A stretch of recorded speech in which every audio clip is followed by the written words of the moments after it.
Halo dulur-dulur, kembali lagi dengan aku Satrio Boyseta di channel Catatan Bayu. Kita berada di masa di mana tingkat respect seseorang dinilai dari keberhasilan dalam mengumpulkan kekayaan. Banyak orang berlomba-lomba dalam mencari kekayaan. Mungkin aku juga termasuk. Harus kita akui itu. Aku buat channel ini bukan semata-mata aku gabut atau gimana ya. Ada beberapa alasan yang ditujukan untuk bisnis juga. Namun tujuan utamaku sebetulnya di platform ini aku bisa mengungkapkan semua keresahanku tanpa harus memendamnya. Tapi memang tidak semua orang seperti itu. Nah, dari dorongan ingin diakui tadi sehingga banyak dari kita yang ingin mendapatkan kekayaan secara instan. Dan pada beberapa kasus tidak sedikit yang terjebak di investasi bodong atau penipuan. Tonton video ini sampai selesai, semoga dengan adanya video ini kita semua tidak terjebak dalam investasi bodong. Mari kita mulai.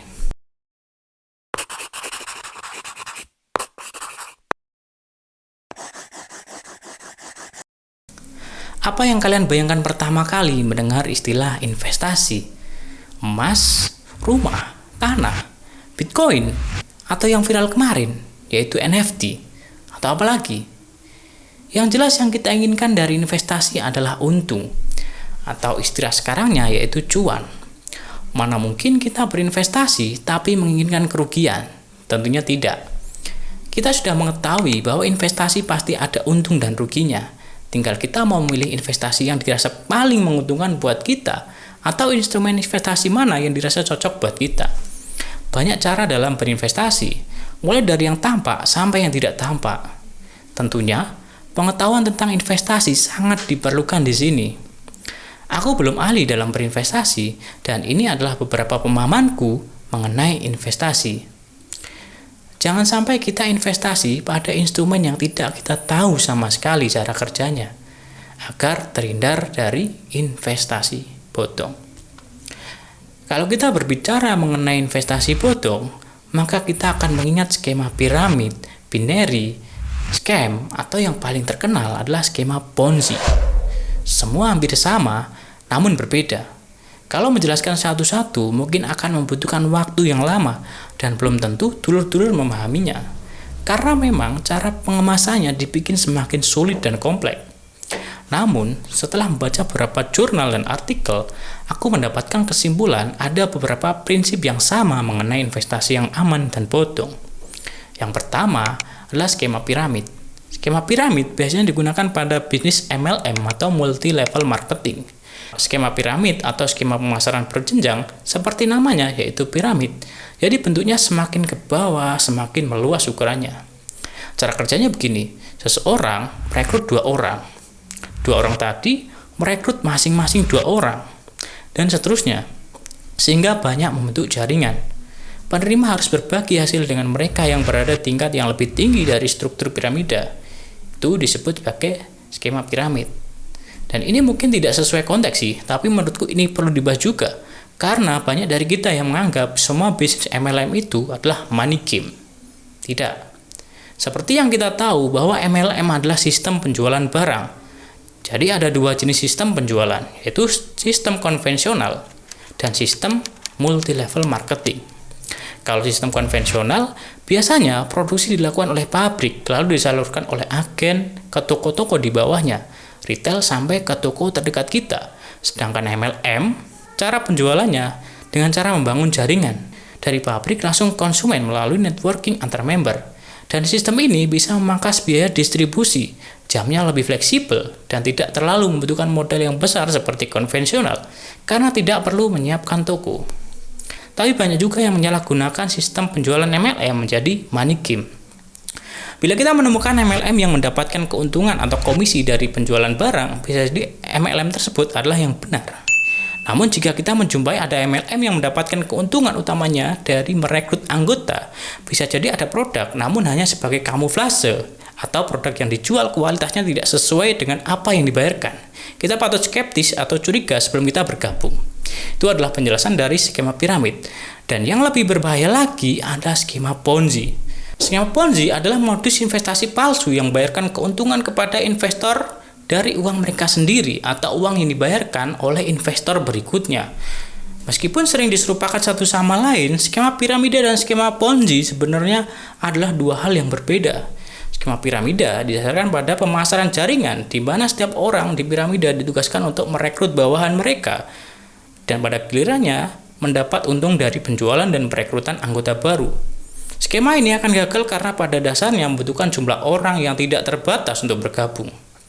Sementara itu, dalam skema Ponzi, peserta dijanjikan pengembalian investasi yang seharusnya berupa saham atau barang, tetapi sebenarnya dibayar oleh investor baru. Tokoh sentral di baliknya juga akan mengambil sebagian dana dari investor baru untuk dirinya sendiri sebagai keuntungan. Sejarahnya, skema ini pertama kali dicetuskan oleh seorang yang bernama Charles Ponzi dari Italia. Charles Ponzi emigrated to the United States in 1903, arriving in Boston at age 21 with just $250 in his pocket. Selanjutnya, skema tersebut menjadi terkenal pada tahun 1920-an. Skema Ponzi didasarkan pada praktik arbitrasi atau penyelesaian pihak ketiga dari kupon balasan surat internasional. Keuntungan dari praktik ini kemudian dipakai untuk membayar kebutuhan sendiri dan investor sebelumnya. Ponzi menyatakan bahwa uang yang diperoleh dari investasinya akan dikirimkan ke agen di luar negeri, seperti Italia, di mana mereka membeli kupon tersebut. Lalu, kupon itu dikirimkan kembali ke Amerika Serikat dan ditukarkan perangko yang harganya lebih mahal. Jadi, keuntungan menjual perangko tadi yang digunakan Ponzi untuk memulai bisnisnya. Ponzi menyatakan keuntungan bersih setelah mengukur nilai tukarnya adalah lebih dari 400%. Dan pada suatu ketika, perangko tersebut tidak diproduksi lagi. Nah, seharusnya bisnis ini sudah berhenti saat itu juga, namun Ponzi masih tetap menjalankan bisnisnya. Setelah berhasil memperoleh jutaan dolar Amerika, akhirnya bisnis ini terbongkar. I found it. Only I found more than I had anticipated. Hal yang tidak dapat dimungkiri karena dalam keadaan investasi yang dijanjikan, seharusnya ada 160 juta kupon yang dikeluarkan. Tetapi hanya 27.000 yang direalisasikan. Setelahnya, Charles Ponzi ditangkap dan dipenjara, dan pada saat itu skema ini dikenal dengan skema Ponzi, nama dari Charles Ponzi. Skema ini sampai sekarang terus berkembang dan semakin kompleks pengemasannya, namun tetap dengan skema yang sama. Ciri-ciri skema Ponzi. Yang pertama, menjanjikan keuntungan besar dalam waktu yang singkat dan tanpa resiko. Keuntungan yang menggiurkan biasanya mulai dari 30% sampai 100% per tahun dan berkedok bebas resiko. Padahal dalam dunia bisnis, semakin besar resiko yang dikeluarkan, maka semakin banyak pula keuntungan yang didapatkan, dan juga sebaliknya. Dulur-dulur perlu curiga jika ada investasi yang menawarkan keuntungan besar seperti itu. Jika perusahaan mampu menjanjikan keuntungan investasi sebanyak 30%, berarti perusahaan tersebut harus mampu menghasilkan laba bersih yang lebih tinggi dari 30%.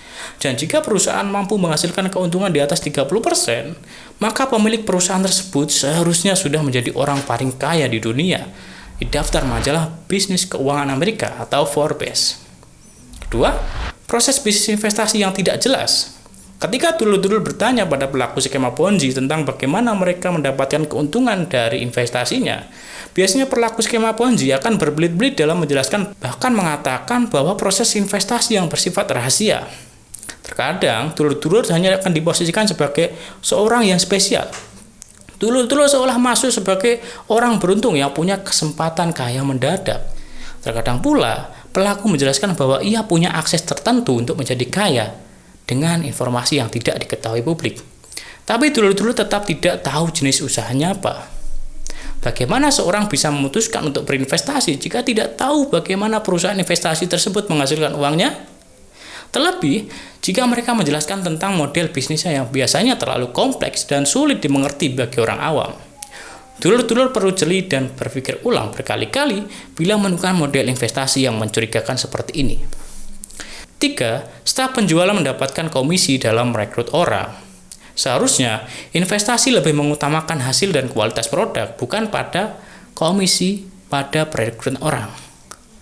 Tapi, hal ini tidak berlaku pada skema Ponzi. Justru sebaliknya, skema Ponzi akan memberikan komisi dalam merekrut orang, bahkan besaran komisi bisa mencapai 25% dari kesepakatan investasi. Wow. Yang keempat, ini nggak semua sih, tapi bisa menjadi referensi buat dulur-dulur semuanya. Ciri yang terakhir adalah mengundang calon investor dengan tokoh penting seperti tokoh agama, tokoh masyarakat, artis, dan sebagainya. Dengan demikian akan ada daya tarik yang lebih besar dan investasi bodong ini terkesan lebih terpercaya. Penipuan Ponzi terbesar di dunia dilakukan oleh Bernie Madoff. Dengan nama asli Bernard R. Madoff, dikenal sebagai penipu yang merugikan kliennya sampai $65 Amerika. Berbekal pengetahuan keuangan yang didapat dari pekerjaannya kala itu sebagai penjaga pantai, pria yang akrab disapa Bernie Madoff mendirikan perusahaan bernama Bernard L. Madoff Investment Securities atau LCC di tahun 1960. Perusahaan yang dibuatnya itu mampu menarik minat orang kaya untuk berinvestasi karena menawarkan keuntungan yang lebih besar dari investasi lainnya. Perusahaan investasinya berkembang sangat mulus selama lebih dari 50 tahun. Bernie Madoff terkenal di bursa Wall Street sebagai manajer keuangan besar yang mendirikan perusahaan sendiri di usia 22 tahun. Madoff juga diangkat sebagai ketua non-eksekutif Nasdaq pada tahun 1990. Dia membuat geger dunia dengan pembobolan skema Ponzi selama bertahun-tahun, melakukan praktik gali lubang tutup lubang investasi nasabahnya. Pada tahun 1992, kecurangan Madoff mulai tercium. Namun, Madoff selalu menepis hingga pada krisis ekonomi di Amerika Serikat tahun 2008. Down 1.7% here, a loss of 37 points or so. Apple shares are just getting hammered this morning. We're down by between 3 and 4.5% generally across these markets. Madoff tidak bisa lagi membayar nasabahnya, maka terbongkarlah skema Ponzi yang dilakukan selama ini. Madoff resmi ditangkap pada 11 Desember 2008, di mana Madoff sebelumnya telah mengaku pada kedua anaknya, yaitu Mark dan Andre, bahwa bisnis yang jalannya adalah kebohongan semata.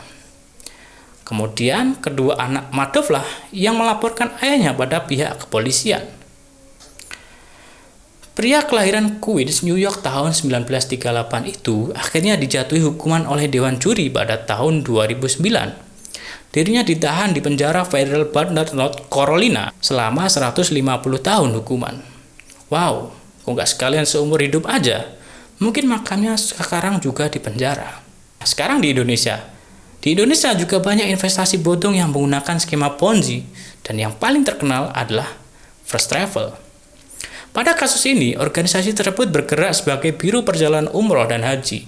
Mereka mengajak orang mengumpulkan dana untuk pergi ke Tanah Suci. Karena murah, hanya dengan 14 juta seorang sudah bisa berangkat umroh. Padahal harga saat itu sekitar 25 juta per orang. Nah, dari harga yang miring tadi, sehingga banyak menarik minat masyarakat Indonesia. Mereka yang mendaftar, pertama memang diberangkatkan. Namun, untuk memberangkatkan umroh gelombang pertama, First Travel membutuhkan 4 investor baru setelahnya.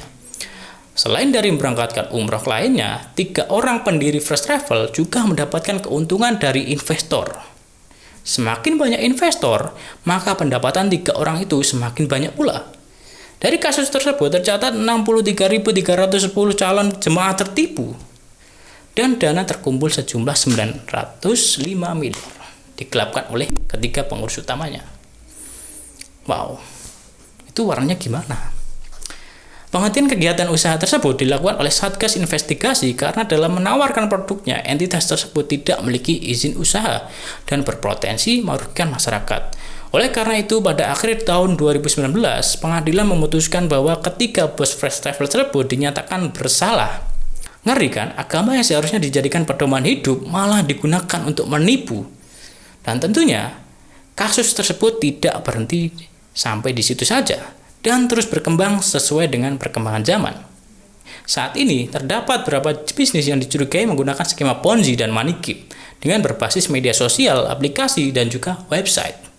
Peserta diwajibkan membayar biaya kepesertaan awal dan mengerjakan tugas dengan menonton video, menekan tombol suka pada setiap video. Aplikasi ini akan membayarkan keuntungan setelah peserta selesai mengerjakan tugasnya dengan mengirimkan bukti tangkapan layar atau screenshot kepada pihak aplikasi. Terdapat beberapa level untuk menentukan besaran keuntungan yang diperoleh. Kenaikan level tersebut diperoleh dengan cara membayar atau top up sejumlah uang kepada pihak aplikasi maupun kepada anggota lain. Dengan skema tersebut, banyak orang tertarik untuk mendaftar dan menjadi anggota dengan harapan akan mendapatkan keuntungan yang besar. Namun, Hal ini perlu diwaspadai karena proses bisnis yang dijalankan tidaklah jelas. Tidak ada produk yang dijual untuk dijadikan sebagai sumber pendapatan utama. Bisa jadi hanya mengendalikan uang berputar-putar antar anggota saja. Pikirkan lagi ya dulur-dulur, sudah berapa banyak uang, waktu, tenaga, bahkan teman yang dikorbankan hanya dengan iming-iming cepat kaya dari investasi. Share kalau video ini bermanfaat biar teman-teman bisa tercerahkan. Kalau ada sanggahan bisa tulis di kolom komentar. Terima kasih telah menonton catatan Bayu. Sampai jumpa di video saya selanjutnya.